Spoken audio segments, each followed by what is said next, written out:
All right, so Eva on YouTube asks, can you talk about the Dark Reserve and stargazing, and is there any season to do it?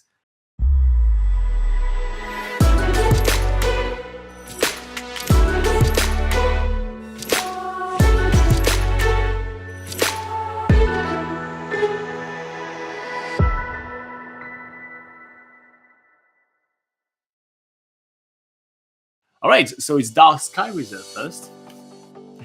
All right. I know, I get started. Okay. So just to let you guys know what a dark sky reserve is to start with. So a dark sky reserve is kind of like a protected area, but protecting it from light pollution so that the stars and stargazing is made super easy because basically the skies around are all super dark. There's no light pollution to stop you from being able to see the stars.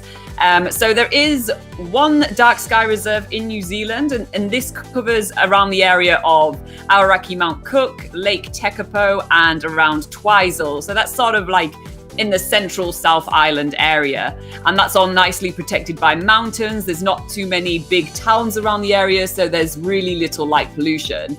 In terms of a season for stargazing, there actually isn't really a season for it. The more things you have to look out for is just the weather conditions. So obviously, if you want to do some stargazing, first of all, it's better without clouds. So if you want to do stargazing, you need to wait for basically a clear night when the weather forecast is going to say that there's little clouds, then that's the best time to go out. And there's actually a lot of stargazing tours around the Dark Sky Reserve. There's stargazing tours in Mount Cook. Their tour's called Big Sky. There's also stargazing tours in Lake Tekapo. There's I think it's called Earth and Sky, where they take people up to the Mount John Observatory, and you can actually use high-powered telescopes to do some stargazing there. And also Tekapo Springs have started doing stargazing tours as well, where they mix, lying in hot pools and gazing at the stars while astrologist tells you about what's going on up there.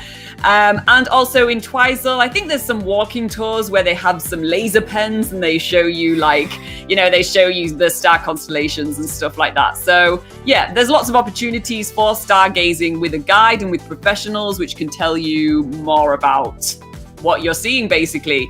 And a thing to note also about stargazing in New Zealand is that because it's in the southern hemisphere, the stars and what you see is actually a lot different to what you see in the northern hemisphere. I know for me, especially when I first saw the stars in New Zealand, I was like, whoa. If you look at the star map, if you do look at the star map, make sure you look at the southern hemisphere star map. If you're into that, if you just want to look at the shiny dots in the sky, you'll be fine, right? Yeah. But if you do want to look at the star map to try to get your bearings on a little bit, it is going to be different. Yeah. Now, before we wrap this one up, I just want to point out that on the website as well, we do have, of course, the tablet doesn't work now.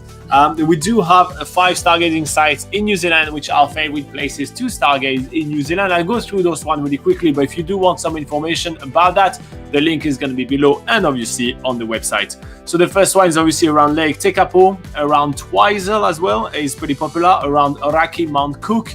It's another really popular one. Then Queenstown, if you actually get a little bit out of the town, it says some really awesome spot to stargaze. And there's also Stonehenge out at Aotearoa, which is in the Wairarapa district, which is just north of Wellington, and that's really cool to go stargazing there.